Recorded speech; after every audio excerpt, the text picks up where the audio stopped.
हवा के घोड़े पर सवार इमरान खान की जानिब से कौमी असम्बली के 9 हलकों से खुद उम्मीदवार बनने के ऐलान ने तहरीक इंसाफ की सफ़ों में एक नई रूह तो फूंक दी है, लेकिन खान साहब के इस फैसले को मास्टर स्ट्रोक करार देने वाले भूल रहे हैं कि इन हलकों से पीटीआई के एमएनएस को हुकूमत ने बाकायदा होमवर्क करके डीसी किया है और वहां टक्कर के मुकाबले होने का इम्कान है। इन हलकों में से बेशतर हलके ऐसे हैं जहां हार जीत का मार्जिन चंद सौ से 1000-2000 के लगभग रहा है।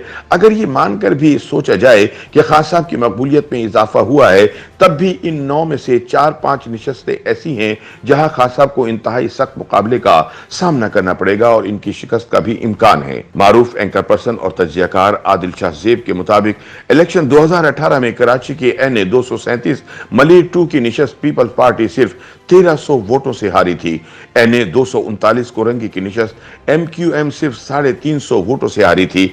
NA 246 लियारी में बिलावल भुट्टो पीटीआई के शकूर शाद से हारे थे और ये वो इलेक्शन थे जिनमें के RTS सिस्टम बिठा दिया गया था। लिहाजा खान साहब के लिए दोबारा पीपल्स पार्टी के गढ़ समझे जाने वाले लियारी में जीतना आसान नहीं होगा। इसी तरह NA 45 कुर्रम के हाल ही में होने वाले ज़िमनी इंतखाबात में पीटीआई के उम्मीदवार JUI के उम्मीदवार से सिर्फ 1200 वोटों के फर्क से जीते थे। लिहाजा ये हकाइक ज़हन नशीन रखने पड़ेंगे कि पंजाब के ज़िमनी इंतखाबात में तकरीबन 11 हलके ऐसे थे जहां नून लीग की मकामी तंजीमों ने खुलकर अपने उम्मीदवारों की मुखालफत की थी। इमरान ने तमाम हलकों से खुद इलेक्शन लड़ने का एक बोल्ड फैसला तो कर लिया, लेकिन अगर तहरीक इंसाफ इन 9 में से 3-4 हलके भी हार गई तो हुकूमत इसे अपनी जीत करार देगी। सियासी तज्जियाकारों का कहना है कि पंजाब के ज़िमनी इलेक्शन में शिकस्त के बाद हुकूमत इस मौके की तलाश में थी कि कैसे इमरान की बढ़ती हुई मकबूलियत का तासुर खत्म किया जाए और आने वाले ज़िमनी इलेक्शन में हुकूमती इत्तेहाद इसी जहन के साथ मैदान में उतरेगा। खान साहब इस फैसले से यह तासुर बनाने में कामयाब रहे कि कप्तान क्रीज से बाहर निकलकर खेलने के आदी हैं और विकेट गंवाने की परवाह नहीं करते। वो ये तासुर भी दे गए कि इमरान अकेले तमाम सियासी जमातों के मद्दे मुकाबिल हैं, लेकिन खान साहब एक ऐसा जुआ खेल गए हैं जिसमें शिकस्त की सूरत में सियासी नुकसान इनकी सोच से कई गुना ज्यादा होगा। याद रहे कि कानून के मुताबिक एक से ज्यादा नशिस्तों पर इलेक्शन लड़ने के बाद जीतने वाला एक ही नशिस्त अपने पास रख सकता है। अगर वो एक से ज्यादा नशिस्तों पर कामयाब होता है तो इसे एक सीट रखकर बाकी छोड़ना होती हैं और इन नशिस्तों पर ज़िमनी इंतखाब होता है। ऐसे में वोटर यह भी सोचेगा कि अगर खान साहब ने इलेक्शन जीतकर अपनी सीट खाली ही करनी है तो मैं दूसरे उम्मीदवार को वोट क्यों ना दे दूं।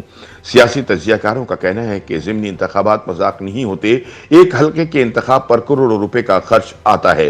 बैलेट पेपर छपते हैं, इंतखाबी साजो सामान तैयार किया जाता है, पुलिस और इंतजामिया की ड्यूटी लगती है, मुख्तलिफ महकमों से अमला लिया जाता है, गर्ज इखराजात का एक पहाड़ खड़ा हो जाता है। ऐसे में सवाल यह है कि माशी बहरान से दो चार पाकिस्तानी कौम किसी अनोखे लाडले के लिए इतने सारे इखराजात क्यों करे। ज़िमनी इंतखाब अगर किसी नागुज़ीर सूरत में हो तो इसे तो पूरा किया जा सकता है। जैसे कोई हादसा हो जाए, किसी रुकन असम्बली का इंतकाल हो जाए तो मंतकी सी बात है कि वहां ज़िमनी इलेक्शन होगा। लेकिन अगर कोई शख्स अपनी सियासी जरूरत या मकबूलियत का परचम गाड़ने के लिए 9 हलकों से इलेक्शन लड़ता है तो इस सूरत में ज़िमनी इंतखाबात के इखराजात कौमी खजाने से क्यों लिए जाएं। तज्जियाकार कहते हैं कि ऐसे शख्स से क्यों ना कहा जाए कि जनाबे वाला इस शौक का माली खर्च आपने खुद उठाना है। याद रहे कि हमसाया मुल्क भारत में इस नुक्ते पर कानून साजी हो चुकी है और ये अमल जारी है। 90 की दिहाई तक वहां भी लंगर खाना खुला था और हर एक को आजादी थी कि चाहे तो 3 हलकों से खड़ा हो जाए। ये वहां का इलेक्शन कमीशन था जो इस मामले को सुप्रीम कोर्ट ले गया और यह तय करवा लिया कि एक उम्मीदवार ज्यादा से ज्यादा 2 हलकों से खड़ा हो सकता है। लेकिन अब भारतीय इलेक्शन कमीशन ने वजारत कानून को हिदायत की है कि कानून में मजीद तरमीम की जाए और एक आदमी को सिर्फ एक हलके तक महदूद कर दिया जाए। भारतीय इलेक्शन कमीशन ने यह तजवीज भी दे रखी है कि अगर एक उम्मीदवार को एक से ज्यादा हलके से इलेक्शन में हिस्सा लेने की इजाजत देनी है तो फिर इन हलकों के इंतखाबी खर्च इस उम्मीदवार या इसकी जमात से वसूल किए जाएं। ऐसे में यह कानून पाकिस्तान में भी मुतारिफ करवा दिया जाए तो कोई मुज़ाहिका नहीं। YouTube पर गूगली न्यूज देखने के लिए youtube.com की सर्च बार में गूगली न्यूज टीवी टाइप करें। गूगली न्यूज के पेज पर सुर्ख रंग के सब्सक्रिप्शन वाले बटन पर क्लिक करना ना भूलिए। YouTube पेज पर अपलोड होने वाली वीडियोस से बाखबर रहने के लिए बेल आइकन पर क्लिक कीजिए। आपको हर नई वीडियो के बारे में नोटिफिकेशन मौसूल हो जाएगा।